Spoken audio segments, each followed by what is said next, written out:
नारद जी कहते हैं कि मैं एक समय तो जमुना जी के तट पर जा पहुंचा।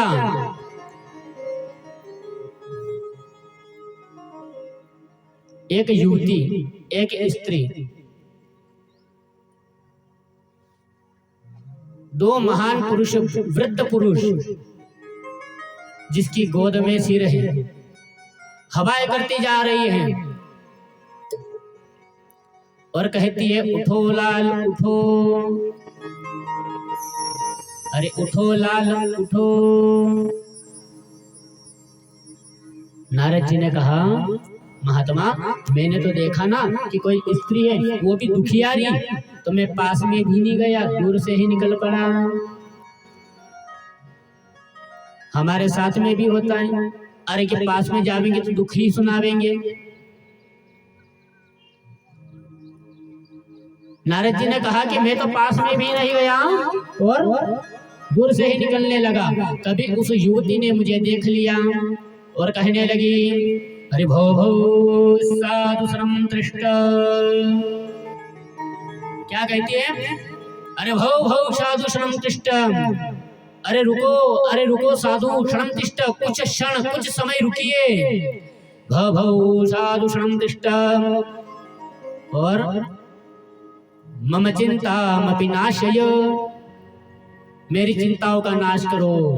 अरे ओ साधु, अरे ओ महात्मा, अरे थोड़ी देर रुकिए, कुछ क्षण रुकिए, कुछ समय रुकिए। मम चिंता मपि नाशय, मेरी चिंताओं का नाश करो। अच्छा, किसी से अपने कुछ काम हो ना तो गुस्से से कहेंगे या फिर ऑर्डर देवेंगे तो क्या काम करेंगे? तो वह देवी क्या कर रही है? एक मंत्र दे रहा हूं मैं, किसी से काम निकलवाना हो तो याद कर लेना मंत्र को, काम आएगा जीवन में। कौन सा मंत्र है? वह देवी क्या कहती है? दर्शनम तव लोकस्य सर्वथाग हरा परम, दर्शनम तव लोकस्य सर्वताग हरा परम। हे साधु रुकिए, कुछ क्षण रुकिए, कुछ समय रुकिए। मम चिंता मपि नाशय, मेरी चिंताओं का नाश कीजिए। और दर्शनम तव लोकस्य, आपके दर्शन तो बड़े बड़े भाग्यशाली को होते हैं। सर्वताग हरा परम, अगर आप जिसको दर्शन दे देते हो ना तो सर्वताग हरा परम, सभी पाप नष्ट हो जाते हैं, सभी पाप खत्म हो जाते हैं।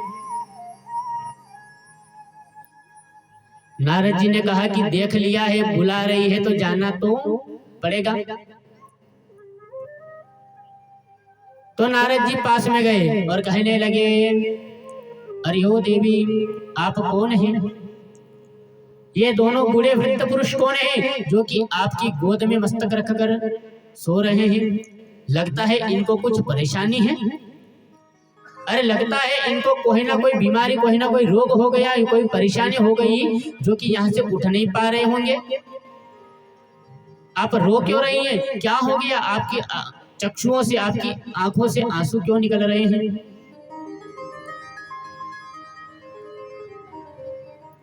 देवी कहती है हे साधु, अहम भक्ति रीति ख्याता इमो में तनयो मया। अहम भक्ति, मेरा नाम भक्ति है। इमो में तनया मया, और ये जो दोनों है ना ये मेरे पुत्र हैं।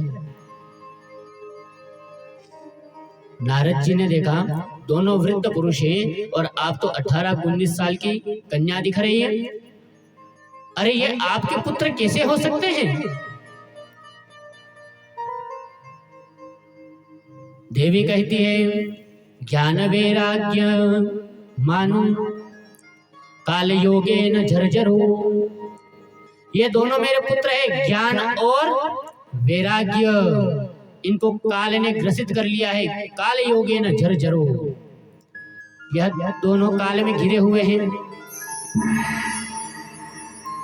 और सच्ची बात है, जो काल के अंदर घिर जाता है ना उनको कभी सूझ नहीं पड़ती कि अब क्या करेंगे और क्या करना चाहिए।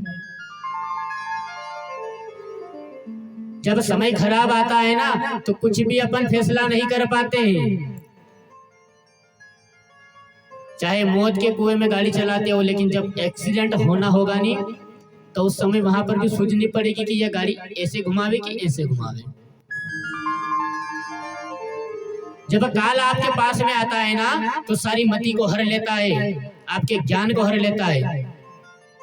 काल योगे न झरझरो, ये दोनों काल की माया में ग्रसित हो चुके हैं। नारद जी कहते कि कैसे हुआ? अरे किस कारण से हुआ? भाई माता अगर जवान और पुत्र बूढ़े हो गए हो तो कोई तो कारण होगा। तो देवी भक्ति कहती है कि मैं द्रविड़ देश में उत्पन्न हुई, द्रविड़ देश में उत्पन्न हुई और कर्नाटक में बड़ी, महाराष्ट्र में सम्मानित हुई थी मैं, जहां पर मेरा काफी सम्मान हुआ था, काफी समय में वहां रही थी। और गुजरात में आके मुझे बुढ़ापे ने घेर लिया था। भक्ति नाम क्या है? गुजरात में जाओ, भक्ति कम, लक्ष्मी ज्यादा मिलेगा। कहा कि मैं गुजरात में गई तो मुझे बुढ़ापे ने घेर लिया, और वृंदावन में जब आई तो मैं फिर से जवान हो गई। लेकिन दोनों मेरे पुत्र जो है ना, जो मेरे दोनों पुत्र है ना, ये बूढ़े हो गए। अब वृंदावन में आने के बाद में मैया भक्ति जवान और दोनों ज्ञान वैराग्य दोनों पुत्र बूढ़े कैसे हो गए? आपने देखा होगा। वृंदावन में कौन रहते हैं? बोले बाके बिहारी लाल की।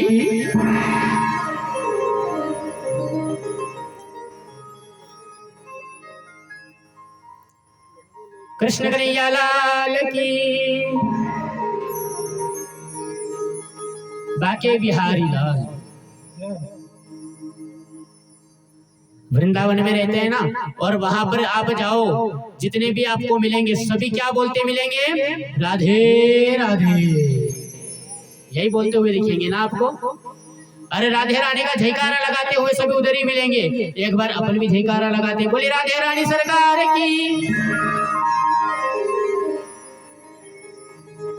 भक्ति वहां पर अटूट भक्ति है, भगवान के प्रति वहां पर भक्ति का कोई वर्णन नहीं हो सकता। लेकिन ज्ञान और वैराग्य दोनों वहां पर जाके बूढ़े हो गए। अधिकतर तीर्थों में जाओ, भक्ति सबके मन में होती है, लेकिन चोरियां, चप्पल चोरी, पर्स चोरी क्या वे?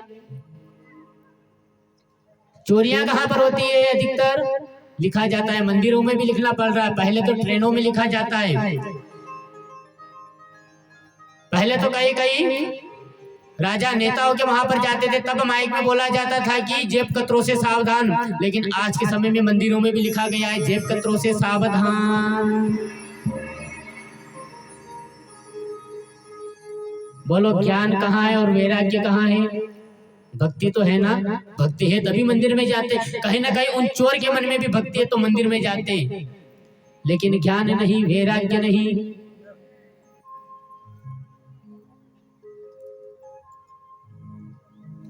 भक्ति ने कहा कि गुजरात में आई, वृंदावन में आई तो मैं तो जवान हो गई, लेकिन मेरे दोनों पुत्र बूढ़े हो गए। नारद जी ने कहा कि रुको रुको, यही कारण है ना, ठीक है मैं इनको अभी जवान कर देता हूं। तो नारद जी ने चारों वेदों के मंत्र उन दोनों पुत्रों के कान में सुनाया।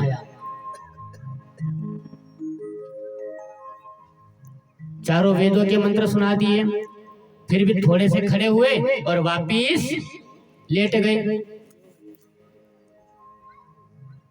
नारद जी ने कहा कि अरे चारों वेद सुना दिए फिर भी चेतना नहीं आई। तब नारद जी ने क्या किया? गीता जी सुनाई। गीता जी सुनाने के बाद में भी थोड़े से उठे और वापिस अचेत हो गए। नारद जी ने मंत्र सुनाए, ओम नमः शंभवाच मयो भवाच नमः, शंकराच मशकराच नमः, शिवाय च शिवतराय च। मंत्र सुनाए लेकिन फिर भी चेतना नहीं आई। तब नारद जी ने कहा कि अब क्या करना चाहिए?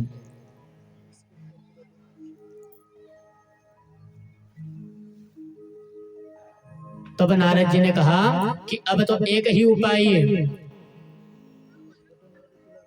अच्छा, कथा किसको सुनना चाहिए? बुजुर्गों को। अच्छा, कथा बुजुर्ग सुन पाते हैं? जिसको कथा सुनना है वो तो है नहीं, हम किसको सुनावे?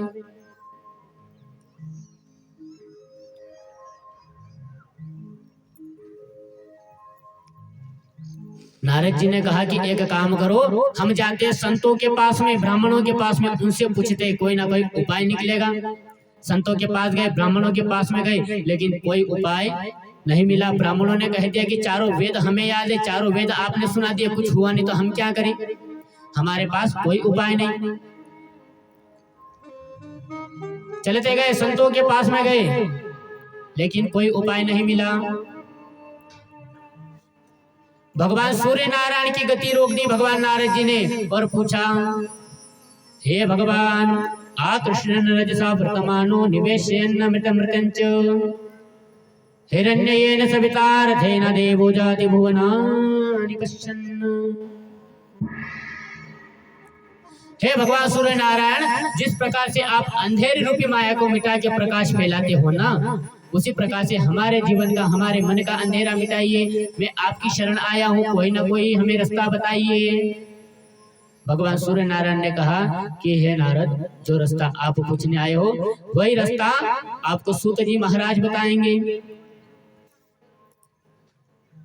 नारद जी दौड़ते दौड़ते सूत जी महाराज के पास गए और सूत जी महाराज से निवेदन किया, गुरुर् ब्रह्मा गुरुर्विष्णु गुरुर्देवो महेश्वर गुरुर्साक्षात् परः ब्रह्म तस्मै श्री गुरुवे नमः। सद्गुरुदेव भगवान की।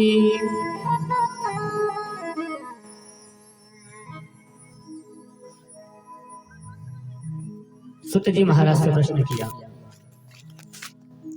सूत जी महाराज ने उपाय बताया। हे नारद, आपने जो प्रश्न किया है ना कि इस संसार में अनेकों अनेक प्रकार के कर्म होते जा रहे हैं, अनेकों अनेक प्रकार के पाप होते जा रहे हैं, यहाँ तक कि महापापी भी एक उपाय बताऊंगा, उस उपाय के श्रवण करने मात्र से ही महापापी भी तिर जाएंगे। नारद जी ने कहा कि भगवान, अगर ऐसा हो जाए तो संसार में सबका कल्याण हो जाएगा। तब सूत जी महाराज ने कहा, समय बता दिया, कह दिया, आनंद घाट पे पधारना, जिसको कथा सुनाना हो उसको वहां तक आना पड़ेगा। नारद जी कहते हैं कि दोनों तो बूढ़े हैं। अरे दोनों तो वृद्ध हो चुके हैं, कैसे आवेंगे, वो तो उठ भी नहीं पा रहे, कहां से चलेंगे। लेकिन फिर भी सूत जी महाराज ने कहा है कि अगर कुछ पाना है तो कष्ट तो होगा, दुख तो देखना पड़ेगा। पेट के अंदर अगर भोजन अपने को ले जाना है तो हाथ को, मुंह को, जिह्वा को तकलीफ तो देनी पड़ेगी। आप सोच लो कि बिना तकलीफ के पेट के अंदर अगर भोजन चला जाए तो जावेगा कहीं, तकलीफ तो होगी ना, तकलीफ तो देना पड़ेगा। तो सूत जी महाराज ने कहा, आनंद घाट आना पड़ेगा। कहां पर है? हरिद्वार के पास।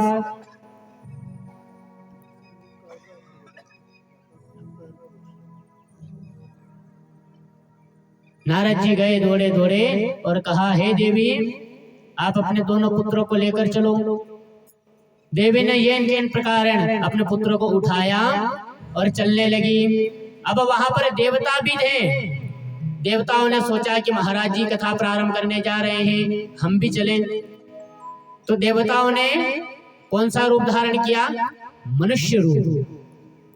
यह नदियां, यह तीर्थ, पुष्कर, गंगा, गया, गोदावरी, जितने भी तीर्थ हैं, जितनी भी नदियां हैं, सभी ने मनुष्य का रूप धारण किया। सभी नदियों ने स्त्रियों का रूप धारण किया और हरिद्वार के पास आनंद घाट पर चलने लगे। और चलते चलते भगवान का कीर्तन करने लगे। हरि श्रीमन नारायण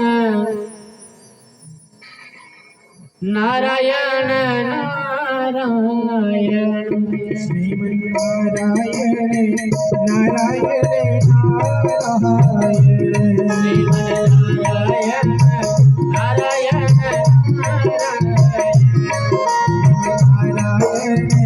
नारायण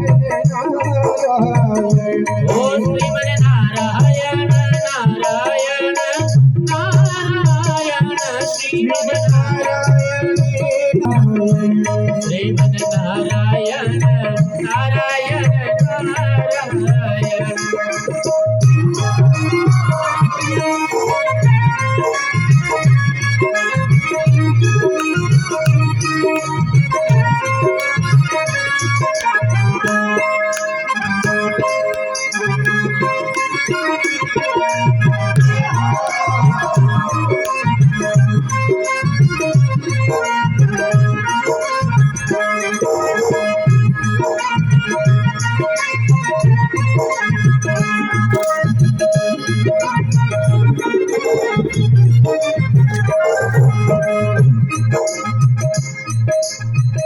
ओ माता नारायण नारायण नारायण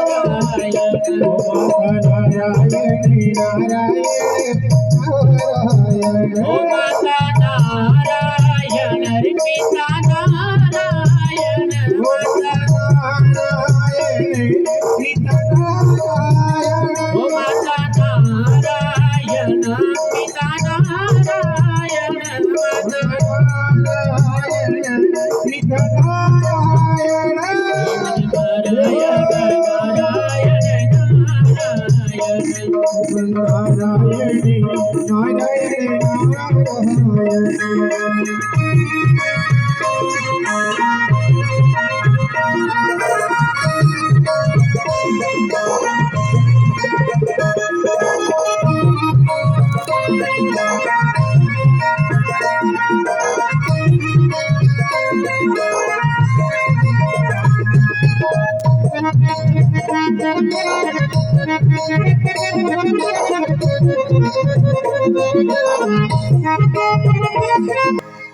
बोले कृष्ण कन्हैया लाल की जय हो सावरिया सरकार की जय हो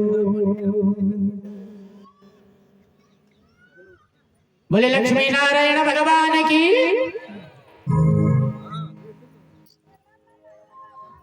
सभी नदियां सभी तीर्थ वहां पर मनुष्य रूप धारण करके कथा सुनने गए।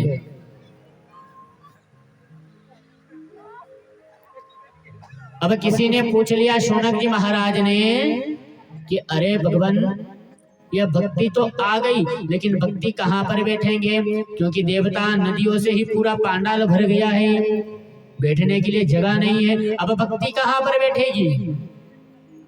दो पुत्र ज्ञान और वैराग्य कहाँ बैठेंगे?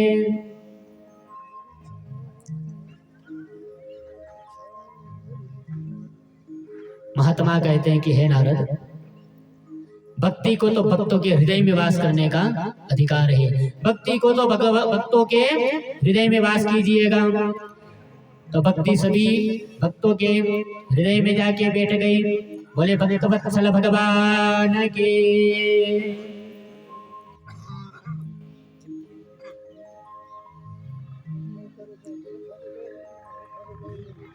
सुत जी महाराज कथा प्रारंभ करते हैं और चलते चलते पता भी नहीं चलता। आज बचपना था, अभी तो बहुत समय है, पता नहीं चला 5 वर्ष निकल गए, आज फिर कथा प्रारंभ हो गई। पता चला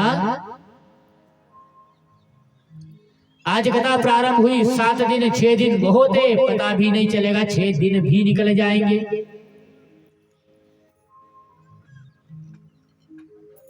समय को भरोसो कोने होकत पलटी मार जाए। समय का भरोसा है। आज है जो राज है, कल किसका कोई भरोसा नहीं है। अभी है, आज है जो राज है।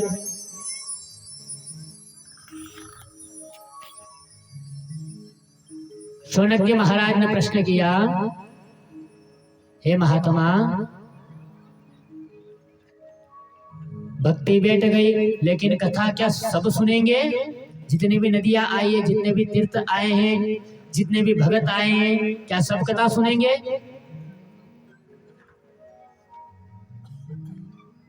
श्रोता कितने तरह के होते हैं? सूत जी महाराज बताते हैं 3 तरह के भगत आएंगे यहाँ पर। कितने? कौन कौन से? पहला होता है श्रोता, जो सच्ची में कथा सुनता है, जो भगवान की भक्ति करने के लिए ही आता है और उस कथा का आनंद भी लेता है।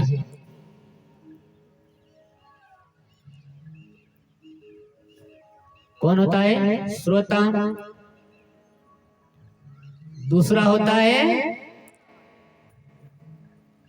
अच्छा एक बात और है, बहुत सारों को बीमारी होती है। कौन सी? अरे क्या उदयपुर गए थे, अहमदाबाद गए, गोलियां लेके आए, फिर भी नींद नहीं आती? उनको कथाओं में लेके आ जाना।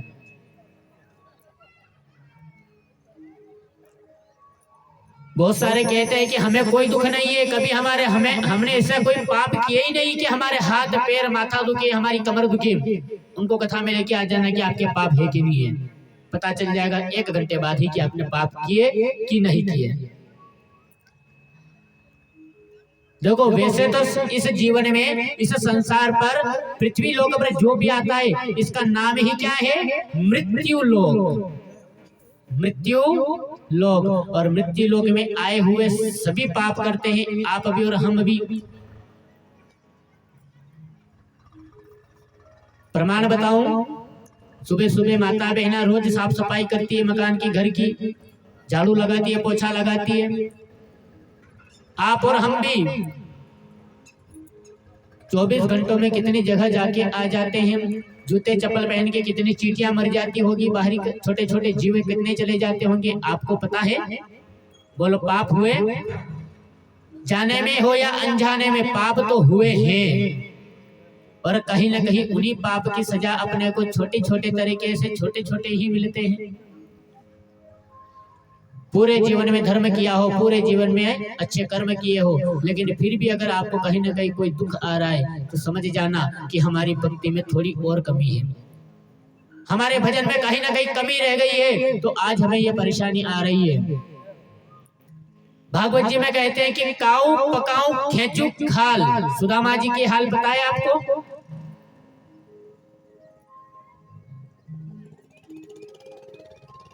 सुदामा जी जैसा भगत इस संसार में, इस तीनों लोक में ना तो थे, ना है और ना ही कभी आगे होंगे। भागवत जी में कहा है, काऊ पकाऊ खेचू खाल, और फिर भी नहीं माने तो कर दूं निहाल। सुदामा जी की पूरी जीवन दरिद्रता में निकल गई, सुदामा जी का पूरा जीवन दुख में निकल गया, लेकिन कृष्ण नाम का सहारा कभी नहीं छोड़ा। छोड़ा क्या? कृष्णा कृष्णा हरे हरे, हरे कृष्णा कृष्णा कृष्णा हरे हरे। और आप भजन तो किया तो ठीक है, लेकिन अपनी पत्नी और अपने बच्चों को भी बोला कि आप भी करो। हाँ, देखा, एक काम करना, आज शाम को यहाँ पर हो जावे, अपने घर पर जाकर अपने पत्नी और बच्चों को बोलना, आओ एक भजन करते हैं। आएंगे, बैठेंगे पास में,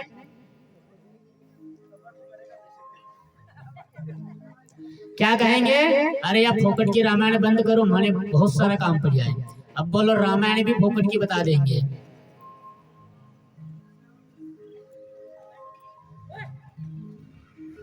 दूसरा होता है, 3 तरह के भगत बताए हैं। पहला श्रोता, जो कथा सुनेगा। दूसरा श्रोता, बहुत सारे कथा में आकर, कूलर चल रहे, पंखे चलेंगे, अब गर्मी आने वाली है, गर्मी में बहुत सारी कथाओं में कूलर, पंखे, बड़े बड़े कूलर चलाएंगे। घर पे भी आपको आराम नहीं मिलेगा, जैसा कूलर यहाँ पे मिलेगा ना, कथाओं में आनंद। अच्छा, वास्तविक में सच्चाई यही है, आनंद तो कथा में ही है। घर पे रहोगे, बहू है तो बहू कह देगी, सासू माँ तो बैठी रहती है, कुछ काम नहीं करती।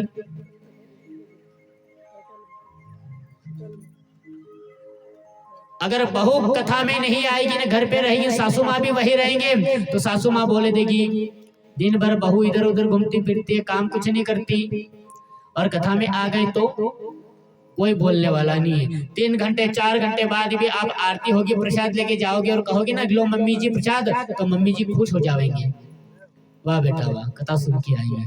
और घर पे अगर आप वही 4 घंटा पंखे चलाकर सो जाओ और 4 घंटे बाद उठ के बोलो मम्मी जी क्या बनाऊं, तो मम्मी जी क्या बोलेंगे?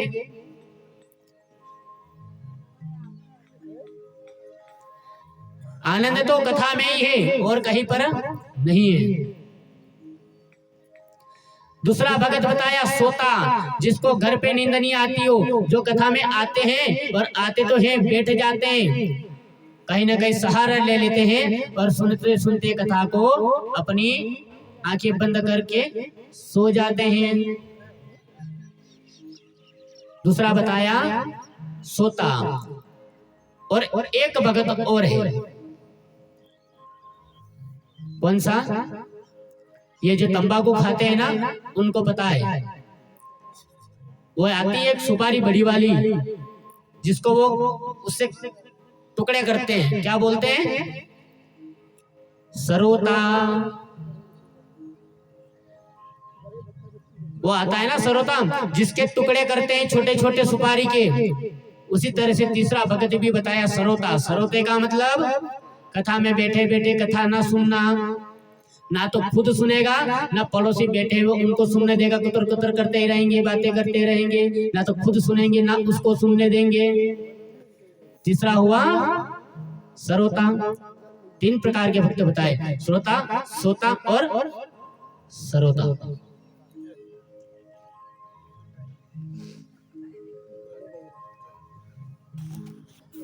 बोलिए सावलिया सेठ की।